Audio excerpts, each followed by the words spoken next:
meet you all. Thank you for coming. My name is Yang, and we're UW Oshkosh student nurses. My name's Beth, and I'm Ashley. Okay, so today we're going to start talking about Alzheimer's disease.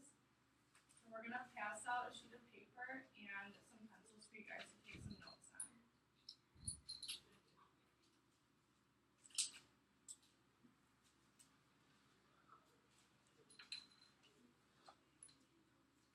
And we do have a translator present too.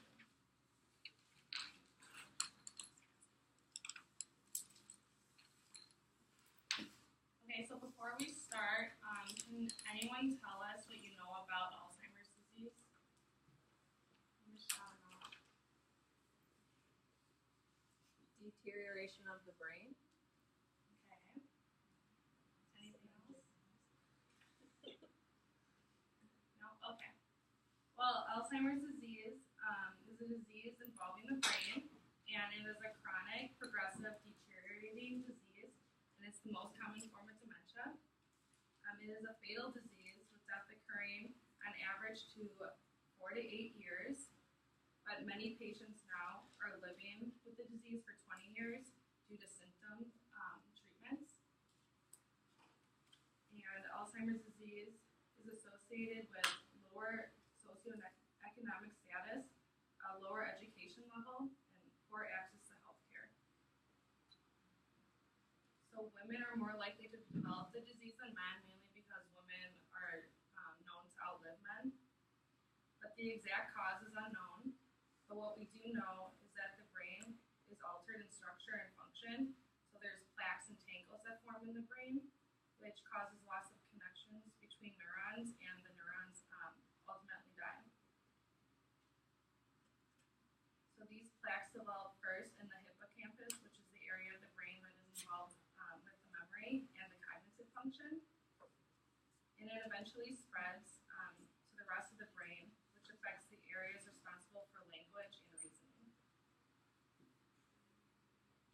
So the affected parts of the brain begin to die and shrink, and ultimately causes the brain to lose its function.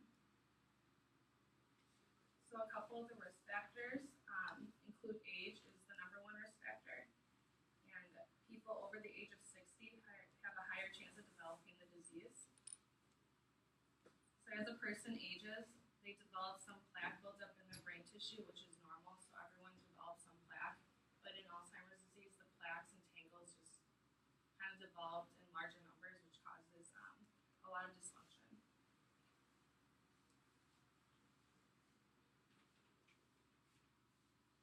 Other risk factors include diabetes and hypertension, being a current smoker or alcohol drinker, having high cholesterol, obesity, or trauma to the brain, and also having a first-degree relative with either dementia or Alzheimer's increases your chances of developing the disease. So some signs and symptoms that you may see once you start developing the disease is disorientation to time and place, misplacing items constantly. Those are the first two signs that would start to occur. Memory loss, difficulty performing familiar tasks, problems with language, poor or a decrease in judgment, problem with complex thinking, mood changes, behavior changes, or personality changes, or a loss of intuition. And then later signs which developed a couple years after the disease has progressed include long-term memory loss, unable to communicate, unable to perform self-cares or activities of daily life, which ultimately requires total care, wandering, and Alzheimer's cannot be cured, but the symptoms can be controlled and treated with medications. So there are 3 stages that people with Alzheimer's go through. The first stage is called the preclinical stage, and this is when the brain changes are occurring, but there's no symptoms of Alzheimer's yet. There are changes in the brain, such as protein buildup, that might be detected with certain imaging scans, like a PET scan, but these tests don't always detect the changes. The next stage is the mild cognitive impairment stage, which which is when symptoms of memory problems are enough to be noticed, but they do not compromise a person's independence. So all that can be done in this stage is to monitor the patient. There's no treatment or medication that can be used for any of these symptoms. And then when the disease progresses enough to dementia, symptoms like memory, thinking, and behavior problems are impaired enough to affect daily living, so they can't do things on their own anymore. This is the terminal stage, and that means that it leads to death. Alzheimer's is diagnosed by symptoms and the patient's health history. There's no definite test that can be done to diagnose the patient with Alzheimer's. We can look at and rule out other health conditions that cause problems with thinking, problem solving, and memory.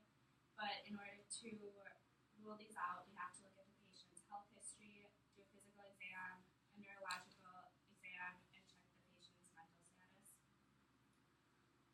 Lab tests and imaging can also be done, and we can take CTs or MRIs, which just take pictures of the brain, and what we look for is to see if the brain is getting smaller in size.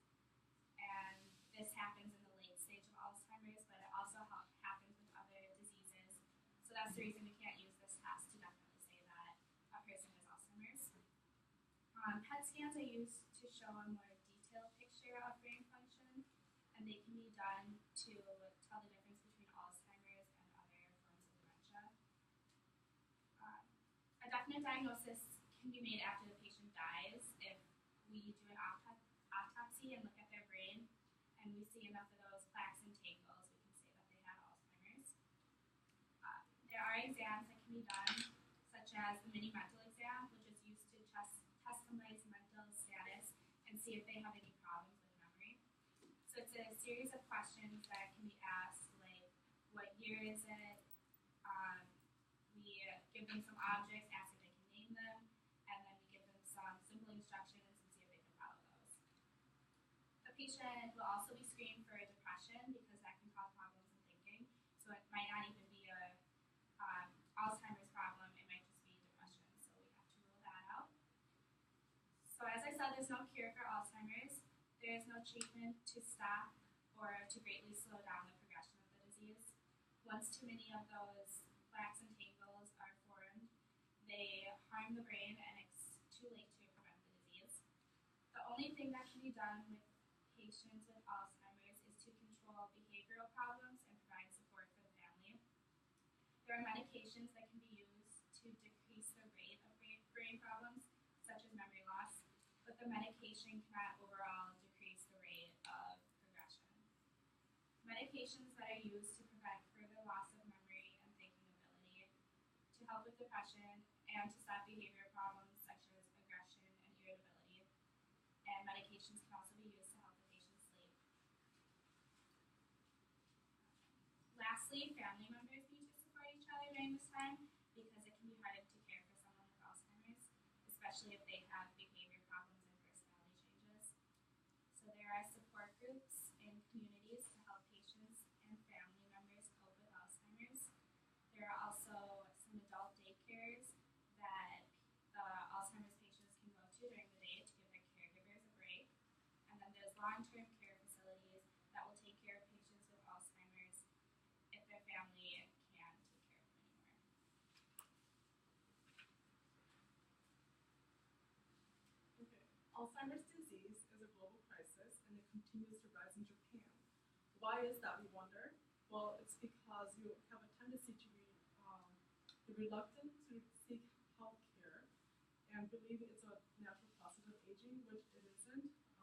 Like as we mentioned, there are all risk factors to why people do get Alzheimer's disease, and it's okay to seek health care. It's not something that we need to be ashamed of. And the reason why you do want to seek health care is you don't want the symptoms to become problematic. Some studies have discussed about nutritional risk factors, and a study has researched the relationship between milk and dairy intake in relation to dementia. Milk and dairy products were found to help with diseases such as stroke, hypertension, diabetes mellitus, and obesity. So these are all significant because these are all risk factors of Alzheimer's disease. we found that the Japanese population consumes only about half the amount of dairy products as compared to Western populations. This research study was called the Hiyasama study. It was a 17-year-long complex longitudinal study. They focused on dietary dairy intake along with risk factors in the study. And the reason why this is significant is because calcium and magnesium was reported to help reduce the development of dementia. Though there is still more research needed for this, it may be a good idea to incorporate higher intake of milk and dairy products. And milk and dairy products are in abundance here in the United States, but I do have some photos on here, products that maybe you would prefer, Japanese products. So if you would increase in your milk, yogurt, cheese, and ice cream, it would be great. We all love ice cream, and if consumed in moderation, it would be good for you. And these products can be found here in the United States as well. We have a local Oriental store here. It's called Golden Ocean Foods Market. It's located in 1014 Ohio Street. So if you are interested in consuming dairy products, but you prefer the Chinese dairy or the Japanese dairy products, you can go to Golden Ocean Foods. They do carry some of these products. Otherwise, you can shop at your local grocery store, Walmart, wherever you like to go, and try to incorporate more of these products into your diet. And you try to consume about 3 servings of dairy products a day, and low-fat dairy products are preferred. And we also have a website available for your access. Now, I understand your grandparents may have difficulty with computer use, so the website is for family members. The website is alz.org, or the Alzheimer's Association. You can look it up by Alzheimer's Association Japan, and this should be available for your access. The website is wonderful because you have access to it in English or Japanese, and this is convenient if English is harder to understand. On the website, it will tell you more about Alzheimer's and its prevalence in Japan.